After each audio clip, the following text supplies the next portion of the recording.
stay tuned because for the next 60 minutes, Motorsports Unlimited is on the Hi, air. everybody. Allow me to interrupt for a moment. I'm Patty Borowitz, and this is the 1255th edition of Motorsports Unlimited. Well, Bill made his monthly tape run to McHenry last week and discovered Golf Farm in Waconda, Illinois is starting the 2012 Snowmobile races. We told you about these races a couple of years ago. You may recall we taped about 20 minutes up there in an effort to make you aware of the activity. The show you're about to see includes that footage, complete with directions on how to find it. As you see this, it's January 2012 and the season is just getting started. Janine, help the audience understand what we're doing today. I have no idea how to introduce this show because there are a range of topics, beginning with finishing up our coverage of the 2009 World of Wheels. Then switching gears to something completely different because Bill found weekly snowmobile snowcross racing within an hour of downtown Chicago. Finally, we're going to show you a piece of the most elaborate snowmobile collection focusing on oval track racing we've ever encountered. We have a lot to show you, so let's get started by watching the entire interview we did with the legendary Dexter at the World of Wheels. Dexter is regarded by many as the man who turned race car lettering into an art form. We only had time for a portion of it on our World of Wheels coverage, and we wanted you to see it in its entirety. Folks, I can't believe we are at the end of this program. I'm just now finding the Brushmasters people that I wanted to talk to. Just to refresh your memory, what this is all about is all of these incredibly talented motorsport artists from all over the Midwest gather here at the World of Wheels every year to raise money for the Ronald McDonald's charities. And part of what they do is they all sit here all weekend long creating artwork that they auction off for the charity, but that's not all they do. They work with youngsters and oldsters that are interested in learning how to pinstripe and letter. It's sort of getting to be a lost art, and these guys are incredibly generous with their time and more than willing to help people learn the art and the craft of it, and I couldn't be more pleased. Now, you know my old friend over here, but I'm going to have him introduce himself again. Tell him, Ken, who you are. Ken Sawinski. Yeah, but you mean Stitz, don't you? Yeah, I'm Stitz. Yeah, everybody knows him as Stitz. That's his artist name. The guy we have between us, and we're going to run out of time on this show, but I'm going to continue the interview and show it to you in its entirety in another show, is probably the most famous of all of the motorsport artists. I met him back in the late 50s at the old O'Hare Stadium. Please tell the folks who you are. Art Dexter. Everybody calls you Dexter. Art Dex. Yeah. As long as they call me, I don't Let care. me throw some names at you. We'll see if you remember. Gene Marmer. Gene Marmer. Right now, Gene Marmer is in a diabetic coma in Gottlieb Hospital. Oh, I didn't know that. Yeah, I'm going to call son today and find out how he's doing. Oh, I'll have to go over there and see how he's doing. How about Bill Lutz? Bill Lutz is back down in Florida for the winter. He's going to be 80 years old in April, and he's having a little trouble remembering, but he's still got a sense of humor out of this world. I will tell you something, you probably don't know it, but you are literally a legend in your field. Stitz, am I exaggerating? He's a hero to many. Stitz is the guy that I gave him his first brush. He said that. Stitz is the guy. Stitz is considered among the very best of all of the stripers and letters and all that. And Stitz will be the first one to tell you he was inspired by Dexter. Oh, of course, surely. I was about 16, 17 years old. Used to come over to Harry Simons's letter to stock cars. I used to sneak out of school to be able to go over there and watch him work. Watch him work. What a guy. And his artwork, the thing I remember most about it, what everybody talked about, is he could letter an entire car in a couple of hours. Was that true? I did this one in less than an hour. Did you really? For $65 in 1970. Well, but today it's only like 70 or 75, right? now you mail them to lettering jobs in vinyl. I know. Where I know you from is the old O'Hare Stadium. Yeah. I was one of the guys that I was a cadet car driver, and that thing started to fold up, and I ended up buying a Volkswagen. I never understood. I'm going to ask you the question on television. I never understood your relationship to the Volkswagen deal. What they did at O'Hare Stadium, when they were at the end of the life of the stadium, they were trying to come up with something low cost to get more cars out there and all that, and they came out with this Volkswagen deal. And if you took your car up to Dexter, he lettered it for nothing just to encourage people to race. I took my car up to Half Day, where his shop was at the time. You lettered it, we raced, but I didn't understand what your connection was. Well, it started out, I had bought a Volkswagen and I bought on the south side. I drove it back down to Dan Ryan and weaving through traffic. I said, these things, and I drove stock cars, so I said, this thing handles great. Well, I used to have the key for O'Hare Stadium for retouching up the walls during the week, so I took the Volkswagen, I took it around the track a few times. So I told Ham Labaza, who was the promoter, I said, these things are great, we should start these things. And so he watched me go around the track a few times, and he says, you know, we'll paint these things up different colors and start a new bracket of racing. Well, some of them were almost doing as fast at times as the late models because we didn't have to slow down in the corners. Of course, late models, you know, hit it, brake, and... Well, I'll tell you what happened to me. The first night I went out there, I ran third in the feature, and I was all excited about it. The second night out there, I ran mid-pack, and the third night, the 3 or 4 up front were starting to sound like airplanes. We spoiled it for ourselves again. Oh, yeah, well, they were glorified Porsche engines by the time I was down. Exactly, that's exactly what happened. It got so expensive, but boy, were they fast. But we never had to let off the gas. That's why we could do that. So then so we didn't have the fast times, and people didn't understand why we were doing fast times. High cornering speeds. Yeah. I didn't know you were a racer. I thought you were number 17. That was I thought you were yeah. just a Strickland artist. No. I raced for several years. Did you really? What are you doing now? Still doing signs. Are you? Do you mind if I ask how old you are now? Going to be 69. And you're still working, still lettering. I have to. That company I work for didn't have a pension. It was me. But did anybody have more fun? Not more than me. No, you're exactly right. You always look like a guy that was... Plus I had to raise 8 kids. I'll tell you, if you want to see what Dexter looked like back in the days of O'Hare Stadium, watch this. Here he was. See if he remembers. Walking around with a champagne glass. Was that champagne? I don't know if it was champagne, but he had a champagne glass. I remember seeing you there. But you guys had an awful lot of fun back in those days. That was what it was all about. In fact, when I charged for a car, I'd say it's $5 for the lettering and $75 for the entertainment. You know what? It's exactly right. And what do you think about, you know, you were one of the creators of this. I don't know, are you even aware of that, of the legacy? Well, you didn't know that. I don't think anybody knew. I don't think when George Wharton chopped down a cherry tree, he was going to be famous for it. And I'm just wondering, are you aware of it now? What this all generated? Well, since these guys came and they started blowing smoke up my butt, you know, and, you know, of course. It's well deserved, my friend. Well deserved. I've said on the show so many times, a couple of 100 years from now, people are going to look back and say, why didn't you guys save this? And these guys are like perfectionists, and I worship them. I mean, I wish. So you have an appreciation for their work? Of course. Really? Bob Ahonek? Oh, he's amazing. Is Mahonek unbelievable? I mean, when I first met him, he's praising me, and I says, "Cut it out! You're going to make me cry." He says, "I only bought Signcraft magazine because of you." I will tell you something. I am fascinated that you admire the work that they're doing when you were really the originator of all this. Mine, I had to go letter 4 or 5 stock cars a day, you know, and I had to get them done. So mine was more splash work, but I kind of invented the freestyles and the scripts and the speed letters. I'll say you did. And I always thought the car should have personality. They couldn't see the drivers, and why have a boring black car with a white number on it? I started using colors, and that's what I thought they should be. Well, I can't tell you how pleased I am that you actually have an appreciation for the young guy's work. Well, I mean, I spotted something. These guys introduced me to something. He's not young. Well, to me, he is. They introduced me to something called virus striping. Have you seen it? Yeah. Is that cool or what? Well, it's just a different brush. You know, the sword stripers were a small handle, and these virus are longer. Somebody just came up with a better idea. A great idea. It's beautiful, beautiful work. Anyhow, I'm still trying to learn how to use them. I want to tell you something. We certainly appreciate everything you've contributed to this sport. And even if you're not fully aware of how much it was, these guys are. Every one of them talks about you with great reverence. For sure. When I do that, I mean, I don't know how to even handle it because I was never.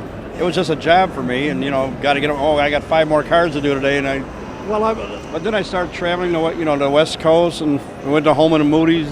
I mean, I was going all over. Have to chase Don Schumacher out to Los Angeles to letter his cars when they were, because they'd build them out there, and then I have to letter them, and then they bring them back here and race them. Boy, talk about a guy that is not aware of how important his work was. Yeah, no, it's true. I'll tell you what, thanks for spending a little bit of time with us. I know you're uncomfortable about doing this sort of thing, but I do thank you. And again, I know these guys all thank you for really being the creator of what they all do now, and I think have taken this thing to another place as they've worked, and apparently you see that yourself. Well, thanks for spending a little time with us. This is the great Art Dexter, or the guy that we just called Dexter. As I said in the opening, Dexter is the man who turned race car lettering into an art form. And it's gratifying to see someone with the stature of Stitz and Bob Bohonik pay tribute to the man who blazed the trail. Now let's shift into second gear and check out a car we taped at the World of Wheels show, but just didn't have time to squeeze into our coverage. We think you'll agree it was worth waiting for. Folks, when we first came into the World of Wheels show today, the first car I passed by was this one. I thought it was an outstanding piece of work, and the guys were on me right away, wanted to see their car on TV, and I had to give them the bad news that says, what did I tell you guys? It's too dark to show the light. Exactly. TV is about reflected light, and it makes us crazy. The black cars and blue cars just don't show up, but it's an outstanding car, and I wanted to put it on here, and you are. David Ernestine, And where are you from? Chicago. Tell me about your car. Start with the make, year, and model. It's a 1974 RX-2 Mazda. It's got a 13B street port made from Mosfix. It's got 433 rear end posi, RX-8 transmission, 6-speed, Holley 600, 50 to 150 shot nitrogen, MSD coils. Did you do any of the work on it? Oh, I had Custom Cars Unlimited do it. Custom cars in Berwyn? Correct. Okay. What was your objective? What were you trying to accomplish? First of all, the things you mentioned, unfortunately, a lot of the audience isn't going to know exactly what that means. But if I gathered it correctly, you took the rotary engine out of the sports car and stuck it in the sedan with the transmission. How am I doing? Correct. Okay, a lot of work. Was it an easy fit or hard fit? No, it was a hard fit. We had a hard fit. to do it. Hard fit. Even as compact as the rotary engines are, there's accessories and all that. Correct. Okay, but you got it in and got it working. Yes. Okay, how heavy is it? I think it's about 2,600 pounds. Well, I imagine that larger rotary lit the car up. Oh, yes. Okay. Have you run at the drag strip or anything? No, this is the first show I've been at. Okay. Now, is your intention shows or street or racing? Originally it was to go down the strip, but it ended up turning up to being a show car. It's beautiful. You guys did a nice job. And did you do any of it, or is it all Custom Cars Unlimited? Custom Cars did most of it. I just designed it, told them what I wanted to have done, and they finished They do it. some incredible work. We've yes, covered a they do. lot of their cars over the years.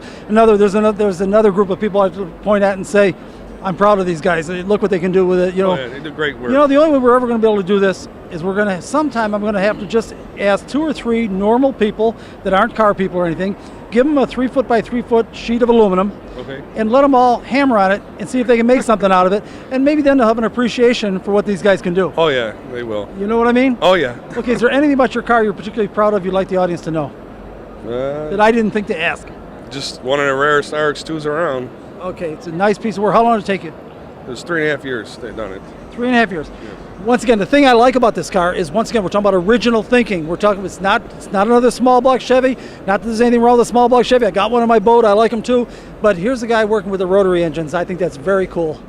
Bill loves vehicles demonstrating original thinking, and this RX-2 Mazda was clearly that. Hi, I'm May Chin, and now it's time to shift into third gear and check out something that Bill stumbled on quite by accident that turned out to be very cool.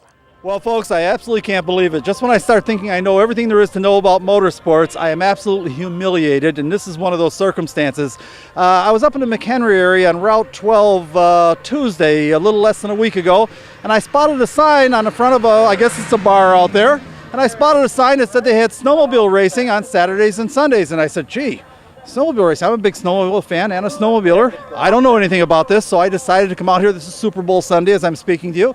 I decided to come out here and have a look. Well, unbelievable. You would not believe what I found. This is one of the most elaborate facilities. Not just the facility, the level of competition. It looks like there's at least 20 big-time trailers from people that look like they maybe travel the country doing snowmobile racing, and maybe to some of you even cooler than that, they've got to have at least 50 little guys about that tall racing in what I would call a sort of a mini sled thing. Anyway, I said I want to tell my audience about this. I went and looked for somebody that could help me explain it, and this is the guy they sent me, and you are. I'm Troy Olson. I help with the media here and organize races and timing and scoring. Okay, And, give us an idea. The club's name. Club is Winter Thunder Challenge. It's here in Waconda behind the Gulf Farm on Route 12. Yeah, let's explain this so the audience can find this. Here's how I do it. When I come up to the McHenry area, I always take Route 12 and I make a left turn at the boat on the stick. Do you know what I'm talking about? Yeah. The boat on the stick? Up by 120 there. By Sure, 120, you the got boat it. on the Yep. stick. Okay, You well, got we're about 1,000 yards short of the boat on the stick, right? That's it. That's right. So if you're coming from the Chicago area and you're coming up Route 12, if you get to the boat on the stick, you'll know what I talk about when you see it. I guess it's a boat dealer that's got a huge cabin cruiser about 30 feet in the air on a stick. Yeah. If you went there, turn around and come back 1,000 yards or so. And this is what, normally, did you see a golf course or is it a This bar? is normally a driving range, and there's a restaurant bar up front. Oh, the driving on range, 12. that's where all the property is for. Yep, you got it. I get it. Okay, so now as I understand it, because I've been asking questions, you guys race Saturdays and Sundays all the way from the beginning of January? We start January, the first weekend in January, and we run 10 weeks to either the first or second week in March. Okay, all the way through the second week in March. But here's the cool part, because everybody knows I've been grumbling about it now for about 5 years that we don't have any snow anymore. I'm a snowmobiler, and it's just been miserable, except this year is an exception. We've got a ton of snow this year, but it really has been miserable. Guess what? You guys don't need real snow. You got your own snow machine. You bet. We make our own snow. So no matter, even if it's a light snow year, you guys will have plenty of snow and you'll be racing Saturdays and Sundays. If we can get some temperature, we'll be racing. You bet. Okay, who can race? Is it strictly professionals? Because I see the little guys. Who can actually race? Oh, everybody from 4 to 50. We got them all. We got classes that everybody can do, amateurs to semi-pros. Do you have to have a sled set up? Now, what you do here, I should say, we've covered all kinds of snowmobile racing, drag racing, and oval track racing and all that, and snowcross. And this is snowcross. Now, do you have to have a specific snowcross sled to compete, or are there classes for guys at regular snowmobiles? Well, there is certain snowmobiles that most of the guys use, although you can just about race anything. And like this afternoon, we're doing a vintage race, so you can even race your old sled. Okay, what would you call a vintage sled? What year? I would say it's a 1982 and older with leaf spring suspension. Oh, really? You are serious about the old ones? Yeah, well, yep, we sure are. Well, this is very cool. I cannot believe I didn't know about this. And how long have you been doing it here? I've been with the club down here for 4 years now. There's gentlemen here that have been with the club for much longer than that, 15, 20 years probably. Well, I am embarrassed to admit I didn't know about it. It's very, very cool. Now, I've got an old friend of mine here. I'm going to twist his arm to see if I can get him on camera. Paul Wazak, you guys remember we used to do the snowmobile drag races at Waz's, and Waz's is no longer there. It's no longer called, but Paul Wazak is still around and kicking, and I just spotted him. I'm going to see if I can twist his arm and get him to go on camera. Thanks for spending a little bit of time with us. Anything else the audience should know? No, that's it. Just the location is the main thing. The location, and come on out and check it out. Absolutely. This is so cool. And don't worry if there's no snow. They make snow. Gee, snowcross in the Chicago area for several years, and we didn't know about it. Let's make sure we explain where it's located for those who would like to check it out. If you were in the O'Hare Airport area, you'd jump on I-90 toward Rockford. Take I-90 to Route 53 North. It's also called the 290 extension, to its end at Lake Cook Road. Take Lake Cook Road west to Route 12, then turn northwest to go to Waconda. Bill keeps saying McHenry because that's where he was going when he spotted it, but it's actually in Waconda, just before 120. Of course, you could just get on Route 12 and take it northwest to Waconda, but we're trying to show you the fast way. Anyway, regardless of how you get there, you'd better go quick because by the time you see this, there will only be a few weeks left. Now, let's rejoin Bill as he chats with our old friend, Paul Wazak. As I just promised, we've got my old friend Paul Wazak. As a matter of fact, before I do it, I want you to introduce yourself to the audience, and I want to explain. Yeah, I'm Paul Wazak, formerly Paul Waz. For Waz's Resort, we used to have the snowmobile drag races for years. Almost 18 years we had them on the lakes. That's right. We did at least a half a dozen shows from your drag races. And I always, whenever I rerun one of those shows, because I thought we did some good work up there, I always have to say that Waz's is no longer there, and it's not called Waz's anymore. But the people there, as I understand it, are snowmobile friendly. But, or if I'm incorrect, tell me, because I'm telling people. But, you know, I mean, as far as being able to park your car and trailer and things like that. You know, they weren't. This year is the first year that they kind of they realized the opportunity they were missing, and the club out of Pustaki Lake, they moved over there and they ran some time runs this year. But this is the first year that they really started. So they're going to kind of get into it, you think, a little bit, because it's a value to these businesses. Well, I think the Club Harmony is the club that's going to get into it because they got nowhere else to go. All the other resorts are folding up. The economy's so bad, so that one is still doing strong, and they got a good place, good ice. So, yeah, I think they'll continue on now. Okay, I haven't done this a while. I've explained this before. I'm going to explain it again. My relationship with Paul Wozniak goes back a long, long time ago, and I will never forget, and I don't want the audience to forget. I was looking for a boat. Actually, I was looking for a motor a long time ago, and I was making calls to all different people, and I guess the word got back to Woz, and he called me up, and he says, Bill, what's this I hear about you looking for a boat? And I said, well, yeah, blah, blah, blah, without going through the whole story. He said, well, if you wanted a boat, why don't you just say so? I got one you can have. I went up there, I couldn't believe it. That's where my 19-foot cuddy cabin, when I got it from him, it had a 4-cylinder Iron Duke motor. We changed it to a 350 Chevy and now to a 406 Chevy.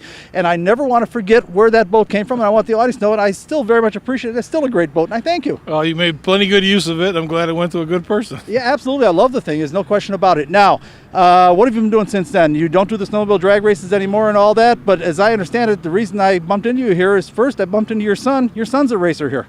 Yeah, we're racers at heart, and we're snowmobilers, and we started racing this organization in Twin Lakes, and then we moved here. My son's been racing, well, he was 15 when he started. He's 24 today, so he's an old man in the sport already, but yeah, we've been doing it for years. Snowmobile race in the winter, we drag race in the summer, so we're a racing family. That's what we do. As a matter of fact, here's a guy that knows how to raise his kids. It used to be quite impressive. I remember one time one of your sons was about 9 years old or something, and he'd jump in people's cars that would have trouble because you had the marina and people have to back their boat and trailer into the water, and you had a 9-year-old that could jump in the car and stick the boat in the water without hesitating. Yeah, they would. People would be embarrassed to do their trailers in front of them because they could do it. They could do it 10 times better and 10 times faster than anybody on the property. And every one of them was, yes, sir, when you came around. Yeah, I raced them well. You really did. They're good guys. They're really good guys. Anyhow, so you guys are racing here now, and how long have you been racing? Because now I've said all the good things. Now I'm going to scold you. How long have you been racing here? Like I said, well, here, this organization moved here. How long have you and your sons been racing here? This is the 4th year here. Didn't tell me about it. I have not one person told me what's going on out here, and you would not believe how elaborate this is. It's awesome. Yeah, that was really stupid on my part. You take everything for granted, but yeah, you got to tell your friends where it's at. Yeah, you really do. And folks, like I say, if it sounds like I'm gushing, it's because I am. You wouldn't believe this facility. I can't imagine what it takes to build the track that they've got here. This thing is huge. It's got to take heavy equipment to move the snow around, and it's got to be a $20,000, $30,000 snowmaking machine. I mean, this is a huge deal here. Yeah, we got state-of-the-art equipment, state-of-the-art snow making equipment. We got a brand new professional groomer. We've got a lot of the club members are construction guys, so they all got bulldozers, bobcats. So we can make anything. As long as we got the temperature, we can make it. Well, I'll tell you what. So, folks, once again, we are on Route 12. If you're going towards McHenry, the way I go is I take Route 12. When I get to 120, I make a left. And at 120 and Route 12, you got the boat on the stick is what I call. What's the name of that place? I'm embarrassed. Do you know what it is? It's a marina. They sell boats. You don't know either. No, I can't think of it off the top of my head. I'm sorry. It's a boat on the stick. If you get there, you went about 1,000 yards too far. Turn around and come back just a little bit, and you're here. Yeah, you can't miss it. I mean, we got a crane out in the air with a snowmobile hanging in the air. There's signs. So if if you're coming from the north and you go by the boat, you got another maybe a half mile. Is it a half mile? It's that far? Okay. And if you're coming from the other direction, once you pass Victor Ford, you're right on top of the golf farm. Okay, no excuses either, because guess what? I want to emphasize this again. They make their own snow, so if we don't have snow, don't worry about it. They got snowmobile races from the beginning of January to the middle of March. Very cool. Bill hasn't seen Woz in years and was very pleased to run into him and learn his boys are still racing. Before he left, Bill wanted to talk to another one of the racers. Well, of course, folks, I couldn't leave here without grabbing at least one of the competitors and talking to them a little bit. First of all, you are? My name is Denny Schwantz. And where are you from, Denny? I am from Palatine, Illinois. And I understand that's your trailer behind us, Team Acres. Explain Acres. that. My brother owns it. He owns Acres Group, which is a landscape company, and they sponsor his 2 sons, which both race snowcross, and their daughter. And I understand you're the mechanic. Yes, I am. Tell me about the sleds. What are you racing? We race all Arctic Cats. The 2 boys run 09 600 Arctic Cats, Snow Pros, or factory race sleds.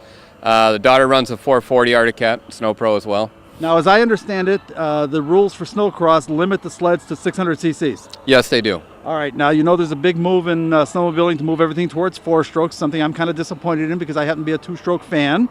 But how do the 4-strokes compare to the 2-strokes for performance? Performance-wise, as far as actual power, they make really good power. Yamaha's done a real good job. They do run a national circuit with their sleds. They're competitive and they're getting there, but they're not quite there yet. But they Yamaha has all 4-stroke snowmobiles, as some people may know or may not. Oh, I did not know that. No, all the Yamahas. What happened to their 4-cylinder VMAX? All done. All they produce right now are all 4-strokes, and they're doing a wonderful job with them. And for snowcross, weight is a big issue, and right now they're struggling with some weight issues. That's right. The audience should know that one of the reasons I'm a 2-stroke fan is, first of all, they're extremely light, very powerful, but better than that, very inexpensive to operate. It's very hard to break them. Yeah, they're very dependable. Very dependable, and if you over-rev them and all Please that... remember, this material was shot a few years ago, but the 2012 season has just gotten underway. Don't miss it. And that's really about it. Now, how long have you been doing this? I've been racing a long time, but the kids have been racing, I should say the boys now, they're not kids anymore. About 8 years they've been snowcrossing. Long time? Yes. I can't, and you guys come up here every year? Yes. Yeah, we race here every weekend unless we're, race somewhere in Minnesota or Wisconsin, one of those. So you really travel and everything then? Yeah, we don't travel as much as some people, but yeah, we'll race Duluth, Minnesota is the first race of the year. That's usually Thanksgiving. And then we raced Ironwood, Michigan. We'll race Lake Geneva. Now, is there a point system, like a national circuit kind of a thing, or what? That is, and that's why we race those 3 races. Basically, those are the weekends that we're not racing here. So we race here for 10 weekends, and that is a point series. I'll tell you something. This is very cool. I see I have a lot to learn. There's a lot going on here. Can you comment? I was very impressed with the number of, I'm going to say mini bikes, but they're not bikes. They're snowmobiles. There got to be at least 50 mini sleds here. Largest 120 class in the United States. Really? Yes. Very, very impressive. Yeah. And it looked like they know what they're doing out there. And the thing I like about it, because I used to do a lot of motorcycle ice racing, and the group they had there, the kids on the mini bikes, the one thing I thought was very cool about it, boy, talk about learning discipline. You got to be where you're supposed to be when you're supposed to be there. You have to do what you're told. And they were actually a good group to work with. I assume it's the same here. Yes, it is. Absolutely. Okay, well, listen, thanks for spending a little bit of time. It was good luck. First of all, you guys got a chance to win today, or? Oh, absolutely. Every day you got a chance to win. Okay, but let me put it this way. How can I say this tactfully? Are you one of the guys that they're going to look at to see how you're doing? They're not going to look at me. They'll be looking at my nephew, you know Michael. You know what I'm talking about. Oh, yeah. Okay, Yeah, we'll be in the front. So you guys run up front. Oh, yeah. Well, best of luck. And once again, folks, I'm learning this as I go along, and hopefully you will too. The main thing I want to get to you, to get to my audiences so that they understand, is that there is snowmobile racing in the Chicagoland area. This is only an hour from Chicago. In the Chicagoland area, every Saturday and Sunday from the beginning of January till the middle of March. All you have to do is go straight out Route 12 just before you get to 120. You're here. It's very cool. You wouldn't believe how elaborate it is. Bill was very enthused about what he found and was lucky he just happened to have a camera with him. Now let's shift into 4th gear and travel to Shanahan, Illinois for something Bill has been wanting to show you for a long time. Bill? Folks, I don't know where to start. This story started actually about 7 years ago when I came to this shop. I didn't even remember where it was, and I remember being absolutely blown away. The most elaborate snowmobile collection I have ever encountered, and one would think it'd be some kind of a museum or a show or someplace where the public comes in.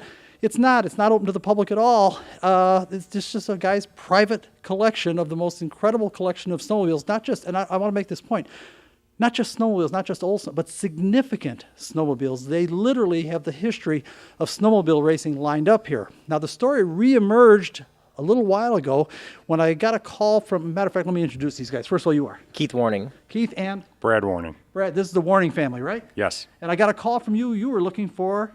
A Turbinique. And you heard that I had one. Yes. Yes, and I do, and of course I won't part with it. But we kind of started talking again, and he reminded me about the shop down here, and I said to myself, yeah, gee, I've never done anything with that. That's really a shame because I really should.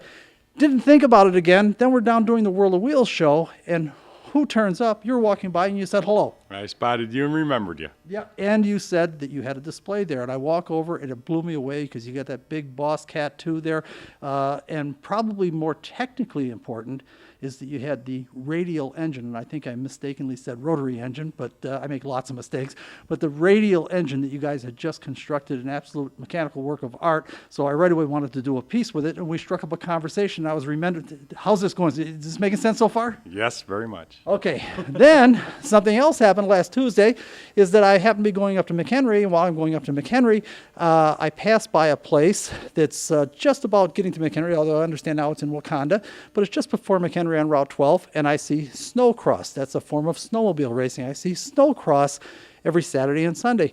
So I said to myself, well, I got to go back and check that out. And I went back Sunday, Super Bowl Sunday, which was yesterday, and checked it. Unbelievable. I'm going to tell you how tough this problem is. We're going to get to your sleds in a second. Here's how tough our problem is. These are the kind of things that I should know about. One would think I'd get phone calls and what have you, and I do. I get lots of calls from stuff. They've been doing the snowcross racing out there now for apparently about 7 or 8 years. You wouldn't believe how elaborate the system is. They have a huge organization. They've got a $30,000 snowmaking machine. So whether they have snow or not, they do snowcross racing. I had never heard of it. It's so cool. I can't believe it. And I'm glad I got the information so I can bring the information to you folks. I'm talking to these guys setting up to come down here to do something. And guess what? These guys are so heavily into snowmobiles. If anybody knew about it, I thought, you guys never heard of it. Never heard of it. That is, you see the problem we have in motorsport? We really have a communications problem. We've really got to get our message out, our stories out to the public. Now, what we're down here for is these guys, as I said before, have just got the most incredible collection of snowmobiles. They've got how many sleds down here? Roughly 150. Roughly 150. I can probably show you 3 or 4. So we're going to pick out 3 or 4 just to give you a little idea of the history of snowmobile and all that, and maybe something that they're particularly proud of. But I can tell you, as I am a person, I fell in love with snowmobiling back in the late 60s. I think I went to the Derby. See, this is all Greek to the audience out there. And if you guys don't agree, jump in. I think the most significant snowmobile race is the Eagle River World Snowmobile Derby. You're nodding your head. Yep, World Championship in Eagle River. In Eagle River, and that's been going on for how long? In fact, that was the first thing on Wide World of Sports. I believe so. Yes. The first race was actually on Dollar Lake in 1964 in Eagle River, and then 2 years later it moved to the Derby site where it is today. Okay, I always saw it in Eagle River, the big oval track that they had and all that, and I was blown away by it, and we rented snowmobiles when we were up there, and it was just great. I fell in love with snowmobiling, and I thought it was absolutely so cool. And I went year after year, and I saw just a wonderful, everybody knows me, knows how much I like technology and guys that are constantly coming up with new technical ideas to solve problems and all that. And when my first impression of the Eagle River Derby, obviously the factories, and they had over 200 snowmobile companies at that time, obviously the factories have the most serious racing efforts and everything. And the most serious of the most serious to me, from my perception, was Arctic Cat and Skidoo. And Arctic Cat had this 4-cylinder 800cc race sled for the big event, and Skidoo had an 800cc 3-cylinder. These were all free air. There was no liquid cooled engines at that time or anything like that. And they had 18-inch wide tracks, and watching these guys pitch these things sideways in the corner and have a rooster tail. You know what I'm talking about. I see you smiling. It was spectacular, wasn't it? Exactly. These big thundering things with all kinds of horsepower. It didn't turn over about 7,000 or 8,000 RPM. No. But they were impressive to watch. And then one of the years, along comes the Trapp brothers. And these guys revolutionized. I didn't know at the time I was going to see history, but I'm sure glad I was there when it happened. Once again, you've got these big 800cc 4-cylinder King Cats up against the fence, throwing a rooster tail over the crowd, and the Skidoos battling with them. You look to the inside of the track, and here's a sled looks like about half the size, and here it's Mike Trapp and his brother. Well, they had Lynn and they had Wayne. Lynn and Some Wayne. were brothers, some were cousins. Okay, well, who was the one that won the Derby? Mike won the Derby. That's the guy I remember most. You bet. Mike. Okay. So anyway, he's down on the bottom of the inside around. He's not throwing a rooster tail. He's got a little 433cc Yamaha free air motor, a little 2-cylinder motor, and a sled about half the size, and the track was only 15 inches wide. Huge departure. So I right away, I'm a technical guy, I run to the pits and I see the motor, and here the cylinder head to the cylinders to the block had little wires on there with a Yamaha lead piece with the Yamaha logo squeezed on it. And I took one look, as I've seen that before in motorcycle racing. Apparently Yamaha supplied them with the motors, and don't touch them. The factory did them, use them, give them back to us. Am I right? Yes. And that changed snowmobiling forever. It changed it from the big, thundering, large displacement to the smaller, quicker, lighter, and faster sleds. That was a piece of history. Well, guess what? These guys have representatives of all that stuff, don't you? Yes, we do. We're trying. It's so cool. So I can't begin to show you their whole collection. I'm going to pick a few. Maybe I'll let them pick some too. I'm going to pick a few. And if we have time, Janine Walshat is down here with me today. And Janine has been saying over and over again when we've been running some of these shows that we shot 15, 18 years ago where we taught the girls how to ride snowmobiles, and she said to me over and over, gee, I wish I were with you guys at that time. I would love to see what it's like to ride a snowmobile. Well, guess what? You guys have a snowmobile for her, don't you? We're going to fire one up for her. So and I'm going to make sure it's a soft one, so it's nothing crazy. So she is, hopefully, she's standing over in the corner on one foot and then the other right now. Hopefully we're going to get a chance to get Janine, see what Janine thinks of what it's like to ride a snowmobile. So I don't know what we're going to pick next, but it's going to be cool, I can tell you, because they don't have anything but cool stuff here. The first one Bill wanted you to see was an exquisite Arctic cat, king cat. Folks, you heard me mention previously about the King Cat, one of the first real bad, really, really awesome racing snowmobiles. And this would have been back about 68, 67, something. I don't remember exactly now. Late 60s. It was an 800cc four-cylinder. I looked at this one when I walked in. I said, that's very much like the one I remember, except this one's a three-cylinder. First of all, tell us about it. What do we got here? This is a 1971 Arctic Cat King Cat. It came in 3 models, a 650cc powered by a J-Lo engine, a 790. How many cylinders? A 3-cylinder. Okay. A 3-cylinder 793 Hearth powered King Cat, and then they had the 800cc 4-cylinder Kawasaki powered King Cat. Okay, this looks very much like the one, except it had a 4-cylinder, very much like the one that I saw running at the World's Eagle River Derby. Trap on his Yamaha. On his Yamaha, and also let's not forget the Skidoo, because the Skidoos ran neck and neck with their 800cc triples, the Blizzards. The big Rotax 800 triples. Right, a couple things have changed. For one thing, when you look at this, these things looked more snowmobile-like than the modern race sleds today compared to sleds out on the trails today. You bet. This machine looked very similar to their 1971 EXT trail sled, except it was wider, had more cylinders, and went a lot faster. Absolutely. Now, this is a time before, and this is very confusing. I don't know how to explain this, except some things you just have to say there's motorsport jargon, and you just have to get used to it. For example, these guys, if I talk to them about clutches, you know what I was talking about, right? Yes. Except they're not clutches, are they? They're transmissions. They're transmissions, but we call them clutches. But they're transmissions. I don't know why we call them clutches, but we do, but they're transmissions. Sure. Well, the same thing with independent suspension. One of the revolutions in snowmobiling and snowmobile racing, it started in snowmobile racing and eventually worked its way into trail sleds, was independent front suspension. Yes. Except this is not considered independent front suspension, but it is. Well, it's independent. Each one moves independent to the other. You bet, with the leaf spring. Exactly. So, but we don't call these independent. No, we don't. But they are. But they are, in their own way. And so part of this is jargon. This is the very earliest, maybe not the very earliest, but the very early sleds had leaf springs. I don't know, does this one have a shock on it also? Yes, it does. Because the very early ones didn't even have shocks. No shocks, just the leaf spring. Just the leaf springs and all that. And the later design, what we call independent suspension, and this is confusing because the reason something is called independent suspension is because it means, like in terms of a car, it means that wheel moves independently of the other wheels, or in the case of a snowmobile, that the right ski moves independently of the left ski. Well, this one does that too, but we don't call it independent suspension. Just take my word for it, right? Right on. Yeah, okay, but this is how they started. This is the early style. Now, another thing interesting about this one is that it's a free air engine. All modern racing snowmobiles are all liquid-cooled engines. They didn't have liquid-cooled back then. Not in 71. No, as a matter of fact, the high-performance sleds were all free air. Yes, sir. That was the term, free air, rather than a fan-cooled motor. Most fans either had a big, thinned piece on the flywheel cooling the engine, or a belt-driven fan. And in the case of a true free air, there was no such device. And the free air were the race sleds. Those are the fast big ones. dogs. They were the big dogs. Anything else about this that we should point out to the audience before we move on to something more modern? The open expansion chambers, no muffler, nothing to quiet the machine. It was just a tuned expansion chamber, which in 71 was cutting edge. Earlier than that, they had straight pipes or megaphones. Weren't making the power of a Interesting. As a matter of fact, you have a couple of sleds here with examples of that. Those of us that are into two-strokes, and I consider myself something of a two-stroke specialist, but in motorcycles, not snowmobiles, but two-strokes is you have to have expansion chambers that can literally double the power of the engine, but the very early sleds, they just had megaphones. Megaphones or straight pipes. Right, until they found out that you can get a lot of power working with that exhaust system. Exactly. Okay, and you've got some examples here of just megaphones, but of course, when they went to the expansion chambers, they were god-awful loud. And today they've quieted them down considerably. Yes, they quieted them down considerably. They put a thing called a snuffer on there to try to get the decibel rating down. Which is a little bit like a silencer on a gun. You bet. Yeah, exactly. And it's quite effective. It is. Yeah, there's no reason to make noise if you don't have to. I mean, I like making power, but you don't have to be obnoxious. Right on. Yeah, absolutely. Anything else that we should point out to the audience of this that is different we're going to find in the more modern ones? Boy, just this machine, big CCs, heavy machine. How wide is the track? 17, 18 inches on a machine like this. On a machine like this, before the revolution occurred, right?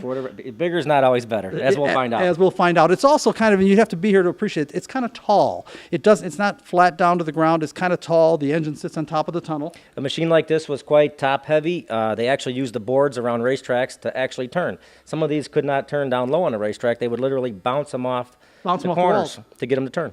Absolutely. Now we're going to move on because, again, I wish I could spend this so much technology, and watching the development of the technology is interesting. They've got examples of everything here, but we're going to have to move it along, and I'm not sure we're going to show you next, but it's going to be a newer generation of race sled.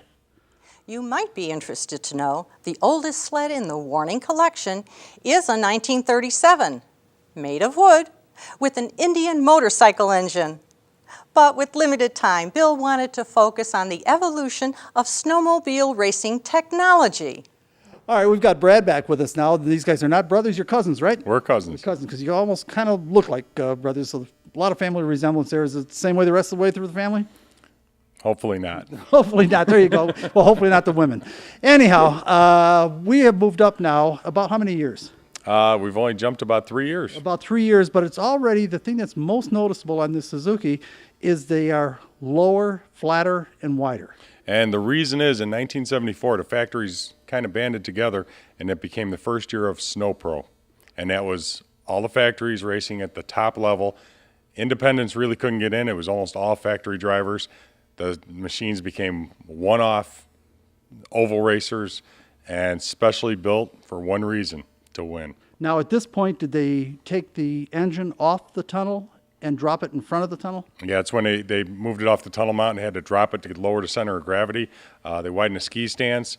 They tried to lower everything they could on the sled. Aerodynamics started a little bit to be coming into effect on them also.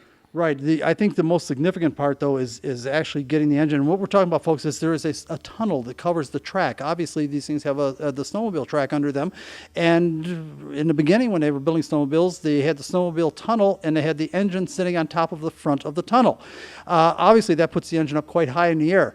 Now on this one, they've put the engine in front of the tunnel, dropped it down considerable to lower the center of gravity, and of course that gives it a lower body work. Everything is lower, wider, flatter, lower center of gravity. Now at this point, have we gone to a 15-inch track, or are we still at 18? We're in the 15-inch track, and 1974 was the only year they allowed the exotic metals. A lot of magnesium, titanium, anything they could to save weight, but yet maintain their strength. But the trend had already gone from the original 18-inch wide tracks, which one would think would give you more traction because it's wider, had gone from that to the 15-inch wide tracks because the advantage seemed to be greater. There was enough traction because there's so much footprint on the ground, and you were able to pitch them sideways easier with a narrower track. Right, and they were still learning. 1974 still had long skis, and just like a regular trail sled, because they weren't into... They hadn't developed that part of it yet. They just hadn't figured it out yet Right. that when you're racing on ice like they are, they don't need the long skis. All they need is like what an ice skater has. Right, and every manufacturer wanted to be in Snow Pro because of the win on Sunday, sell on Monday. Absolutely, and it was an exciting time because, like I say, at that time there was a couple hundred snowmobile manufacturers, Right. so it wasn't just like 3 or 4. There was tons of them. Right, and everybody that could build a snowmobile wanted in on it. You bet. Anyhow, so this was the next generation, 15-inch wide track, engine forward of the tunnel and drop down lower, but we still don't have the independent. It is independent, I explained. I'm not going to do it again. This was not considered independent front suspension, and I think that's going to be next. I had no idea snowmobiles have such an interesting history of technical development. The next generation seems to have gotten even smaller and lighter. Watch. All right, we've moved up to 1976 now, and there are some significant differences. For example, this has what, again, I don't want to explain the independent. All snowmobiles have independent front suspension, but what they call independent suspension, and I think the reason they do is because this suspension started looking like the IndyCar stuff, in that it had, once again, this is stupid, they call it trailing arm suspension. It's actually leading arm, but this is the jargon of our community. This is what we do. But this is very similar to what Formula One cars and Indy cars had and all that, which were called independent suspension. I think that's where they picked up the term. So it does have the independent suspension, and also the sled seems much smaller. This is very small. This is another extension of Snow Pro, which was still going on at the time. And these ski rules, there was only 6 of these ever built. They were hand built by Gilles Villeneuve, who later went on to become Ferrari Formula One driver. Formula One champion, world champion. Yep, and he was Enzo Ferrari's favorite driver. He was a engineering genius, and he hand-built these snowmobiles himself. Yes, as a matter of fact, the entire Villeneuve family is very talented, including Jacques, of course, and every one of them was involved in snowmobile racing in addition to their car racing and all that. Right, and Gilles' brother Jacques raced alongside him for many years in snowmobiles.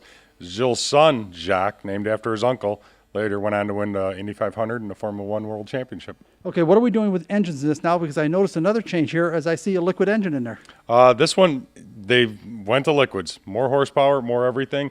And Gilles was at the forefront of all that all the time. While a lot of the factories were still running free airs, he went to liquids and independent front suspension. It wasn't proven, but he was so innovative, he didn't care. He was going to do it, and if it worked, it worked. If not... Well, he had great instincts on this stuff. Very much so. No question about it. And this is actually Jacques Villeneuve's sled, and there's a little history about this group of sleds. Yeah, and the very rare 6 of them ever made. One man owned them all at one time. He slowly let them out. It took us about 10 years of dealing with the man in Canada just to get this one snowmobile. And also, if you notice too, the skis are starting to change now. The skis start getting a lot narrower, a lot smaller. They don't need the length. They don't need the width. All they need is little as much on ice as possible, save weight, and the turn reason faster. being because we call them snowmobiles, but this kind of racing isn't really on snow. No, it's on ice. This is solid ice. Solid ice, yes. That's all they're built for. Right, and that's the engineers were looking at it thinking less drag on the ground. All it has to do is be like an ice skater's skate, and that's what they evolved into. Now the next one we're going to look at, they started to get really slick. I was drawn into the history of the development of snowmobiles while listening to the unbelievably knowledgeable Warning cousins. It was amazing. They knew the detailed history of every sled in their collection, and each had significant documentation and paperwork, including brochures. It's a shame this collection isn't open to the public.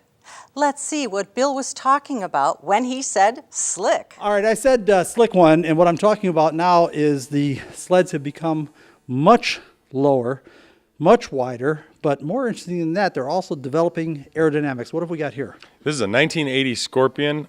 These were factory-built race sleds. Maybe it's old 25 were built. Okay, a couple of interesting things. Number one, I noticed here on the end of the handlebar, almost like a hook. It's bent over in a hook shape. That wasn't on the earlier sleds. No, when they're trying to lean into a corner, they wanted to lean off as far as they could. They bent the hook down. That way they could grab it lower. They bent the brake lever lower, and they could hang off as far as they could to get their center of gravity all the way out to the edge. Right, because at this point now, we are already getting up to extremely high cornering speeds because of for example, once again, we've got even shorter skis on here now. So the skis have become literally ice skates on the front. And with the very low center of gravity of the sled, with the motors dropped way down, the cornering forces, the G forces, are extremely high. So the drivers were hanging off, literally putting their knee in the snow or the ice on the other side, correct? Yes, and even with the earlier sleds, they did have the speeds down the straights, but they couldn't turn them. They had to brake. Didn't have the cornering speed, right? Now they went to smaller motors, as a 340cc. They could keep up their momentum, just hang off and hang on. And what the other thing they advanced to at this point was aerodynamics. The mid-70s Indy cars, Formula One, drag racing, they were all learning about aerodynamics.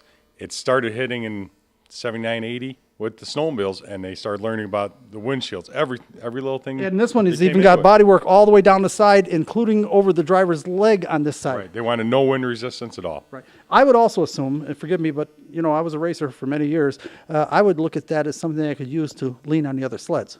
You could do a lot of bashing. Yeah. Was that done? Was that part of it? Oh, big time. Big time, yeah, because that's you could actually do it without tangling yourself up with the guy. Right. A lot of guys did that. Yeah. And what about engine on this one? What have we got? This is a 340cc Suzuki motor that was they were using in Cat and Scorpion at the time because Cat had purchased Scorpion. So we have a Suzuki 340cc. They went to smaller CCs. They didn't need the big bore anymore. I've said it on the program so many times. The reason I say that snowmobiles are arguably the fastest accelerating production vehicles in the world is because when you get the track right, if you've got the right snow and ice conditions and the right picks and the right track, they don't spin. You literally have an engine geared to the ground. and nothing will match it for acceleration. And you better be hanging on because they hook up so hard they can shoot out right out from under you and you'll be sitting on the ice. It is not unusual. That has happened. Oh, yeah, they'll blow you right off the back end. Blow you right off the back. They're amazing acceleration machines, and that to me is I'm often surprised when I run into guys in this area, because to me, if you live in the Chicagoland area, you got to have a snowmobile. I mean, you can't do the racing and all that stuff during the winter. It's not like you're bailing out on your other stuff, but you got to do this for the winter, and that acceleration rush is so great. After you do it once, you're not going to go away from it. You're hooked. Yeah, you're absolutely hooked. Okay. Also, this stuff looks a little longer. They started going a little longer, and the tracks even got a little longer. Everything got lower. They started learning about getting more track on the ground for more traction. You think you wouldn't want that in the corners, but it actually helps also. It's like I say, this is the evolution, and hard to believe. Here we are. This is what, Mokina? This is Shanahan, Illinois. I'm sorry. Okay, good. I've got some experts here. I want you to yell, Keith. I say Shanahan. You say? Shanahan. You say Shanahan. You say? Shanahan. Okay, these guys are wrong at Shanahan. Anyway. I say Joliet. What do you say? Joliet. There we go. Okay, it's not Joliet. We've been arguing about Shanahan. You say what? Shanahan. Okay, maybe we're close to the same.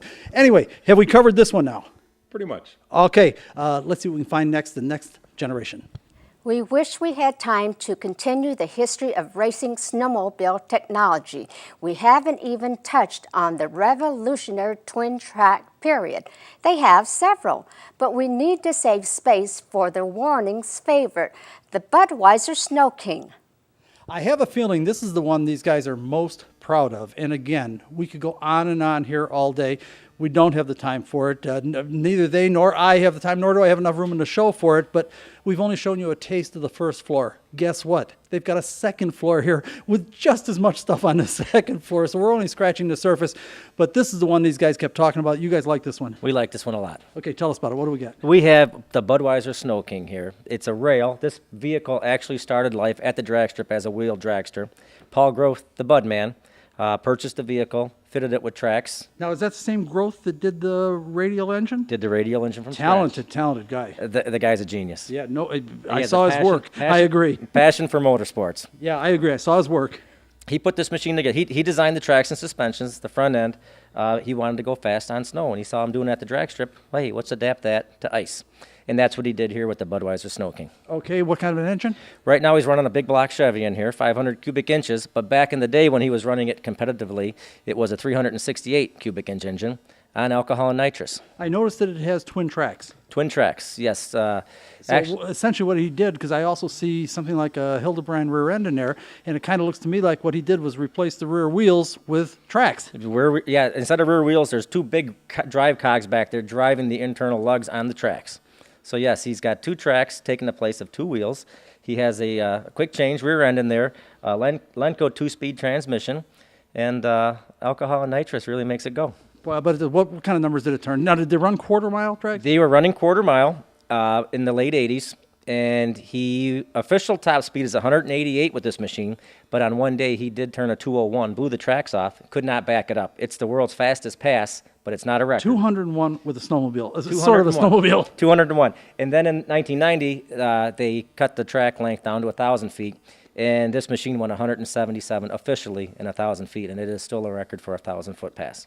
And this was on ice. Glare on ice, not on Once pavement. you understand them, snowmobiles are something every gearhead would love. Pavement now. In fact, at Great Lakes Dragway, every weekend there's guys up there with snowmobiles. It's not uncommon for the sleds to do 150 to 170 on the asphalt now, in the quarter. Awesomely quick. Yes. They really are. Sleds, they accelerate so hard. It's so cool. Anything else about this one? First of all, I got to ask you, you guys own it now, right? We own it now. Have you driven it? I've never driven this sled. You got to be kidding. I'm dying to, but I think my mother would kill me. You haven't driven it?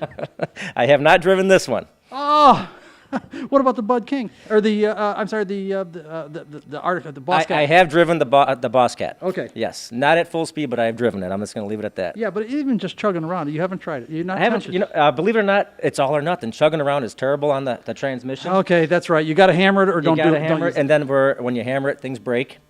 And so right now we kind of are preserving the history of this one instead of going out and beating it. But we do plan on maybe someday building another Well, I have news for you. You guys are preserving the history on lots of them. I want to thank you for this. I don't know why you're so enthusiastic about snowmobiles, but you guys really have captured the entire spirit of the racing thing, everything from the exhibition pieces like this to the real evolution of factory racing and Snow Pro and all the rest of it. So thank you for sharing with us. Folks, I told you this was something special down here. I can't believe it took me 7 years to get back here.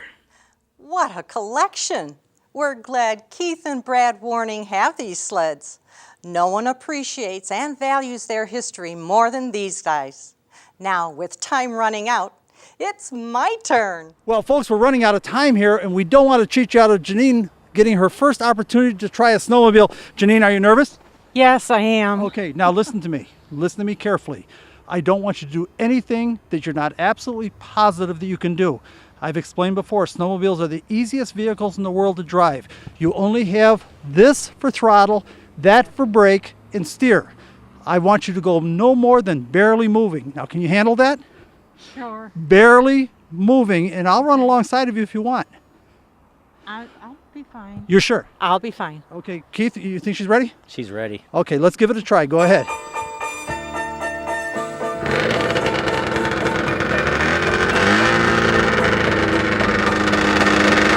Easy. Just go easy. Go ahead, just a little bit more, then let go. Just like that, just to get it going. Now watch. Okay. Good, let go of it right away. I knew she could do it.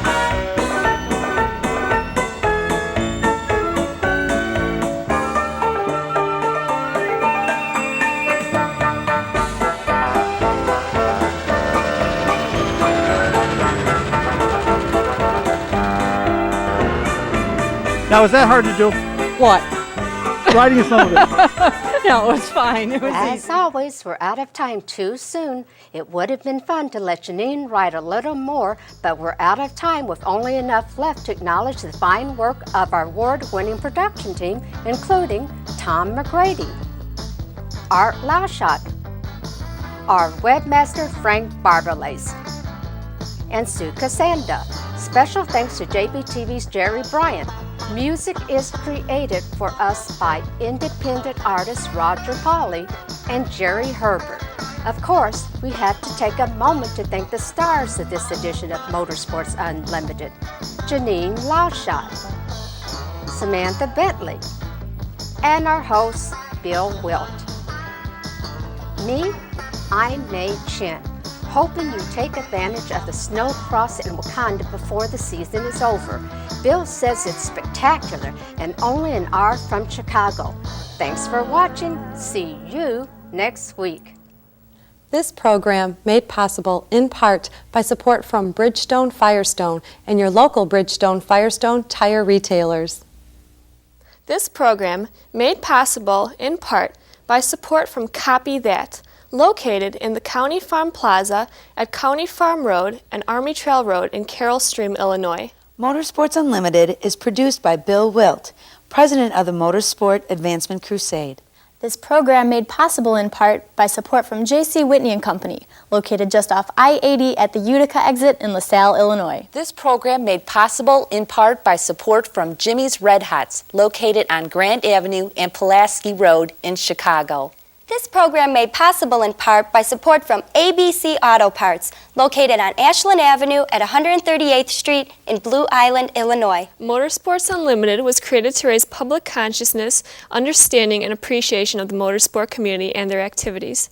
You can contact us by email at msutv.com, or you can write to Motorsport, P.O. Box 66242, Chicago, Illinois, 60666. We enjoy hearing from our audience. Please let us know what you think. Remember, the snowmobile races in Waconda, Illinois have just begun for the 2012 season. They'll be racing every Saturday and Sunday from January through March.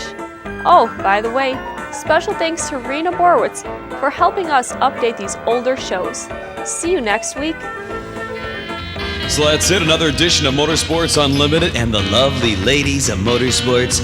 And be with us next week because we'll have something real exciting. Bill Wildt's going to have the lovely ladies, and just about anything can happen right here on Motorsports Unlimited. Every week at this time, we bring you the best in motorsports.